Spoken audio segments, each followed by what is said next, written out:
Est-ce qu'on est d'accord? On commence par... Quand vous avez fini, les enfants, vous venez me voir. Allez, viens, mademoiselle. Mademoiselle.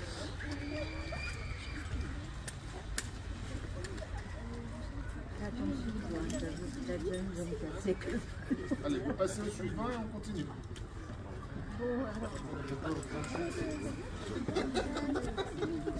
Aussi, qui sont présents et investis auprès de nous. Monsieur Anguelidi, notre délégué départemental. Monsieur Daniel, inspecteur de l'éducation nationale, pour son soutien et son accompagnement. Et enfin, monsieur le maire, ses équipes et ses différents services, parce que c'est aussi grâce à eux qu'on peut participer à de tels événements. On les remercie pour l'aide matérielle et humaine qu'ils nous ont apportée. Et je vous remercie tous. Je laisse la parole.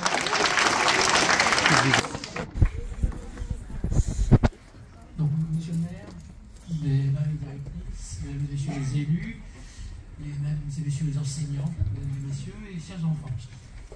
Donc, tout d'abord, comme madame la directrice, je remercie chacun et chacune d'entre vous d'avoir choisi de témoigner aujourd'hui de votre volonté de défendre cette laïcité si importante, si précieuse pour vivre ensemble. Le principe de laïcité est au cœur des valeurs de la République que l'ensemble des personnels a pour mission de transmettre aux élèves. Il garantit la liberté de conscience, la liberté de croire, la liberté de ne pas croire, mais aussi de changer de conviction. C'est le principe fondateur de l'école de la République. Dans sa mission première de faire partager les valeurs de la République à tous les élèves, l'école transmet le sens de cette laïcité qui est au fondement de la citoyenneté. C'est à l'école que les élèves apprennent à faire société autour des valeurs et des principes républicains. Dans l'article 3 de la charte de la laïcité qui est affichée dans toutes les écoles publiques, il est écrit que la laïcité garantit la liberté de conscience à tous. Cette laïcité qui permet une relation de fraternité avec les autres. L'article 9 de cette même charte indique que la laïcité implique le rejet de toutes les violences, de toutes les discriminations, qu'elle garantit l'égalité entre les filles et les garçons et repose sur le respect et la compréhension de l'autre. Au sein de cette école, en cette journée de la laïcité, un arbre est planté, symbole de vie et d'espérance pour l'avenir. Il témoigne dans l'histoire de cette école et dans la vôtre de cette volonté qui nous a rassemblés aujourd'hui.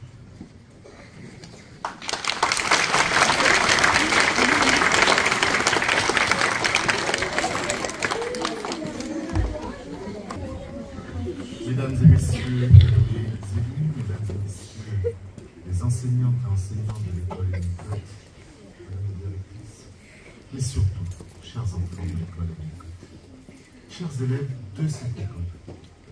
Aujourd'hui, nous sommes nombreux dans ce préau qui est en temps normal votre lieu de jeu.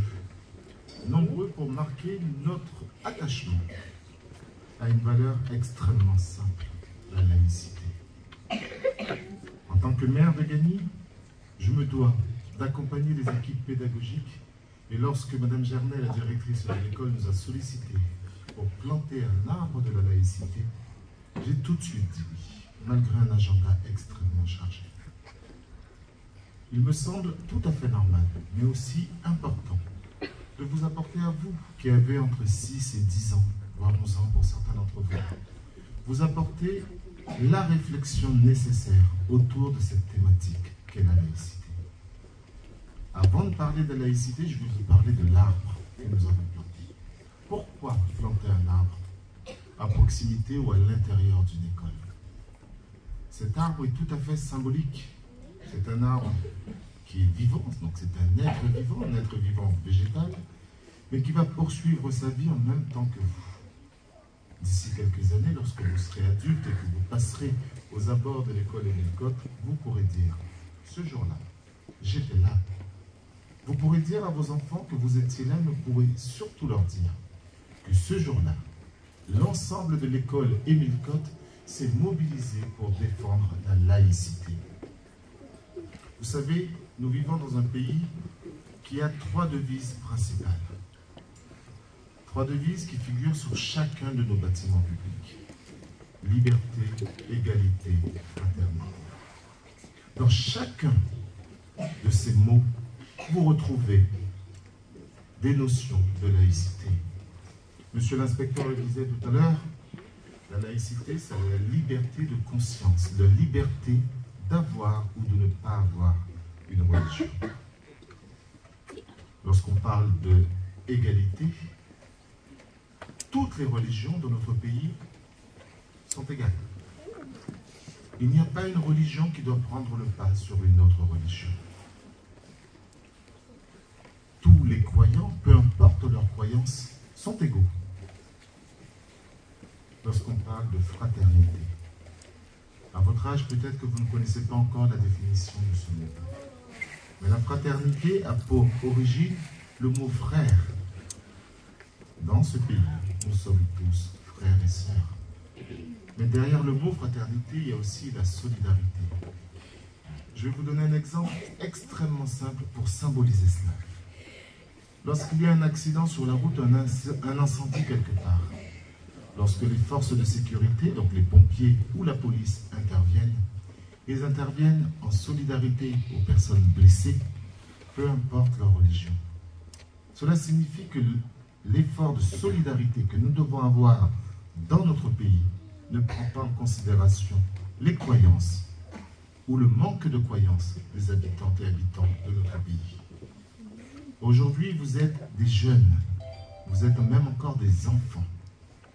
Vous serez bientôt des adolescents, puis des adultes. La société dans laquelle nous vivons vous appartient d'ores et déjà. Il vous appartient à chacune et à chacun d'entre vous de faire en sorte que cette société devienne une société ou demeure une société où il fait bon vivre ensemble. Respecter les différences. Une différence peut être une différence de peau, peut être une différence de taille, de corpulence, de conditions physiques, mais ça peut être aussi une différence de religion. Respecter les uns comme on aimerait être respecté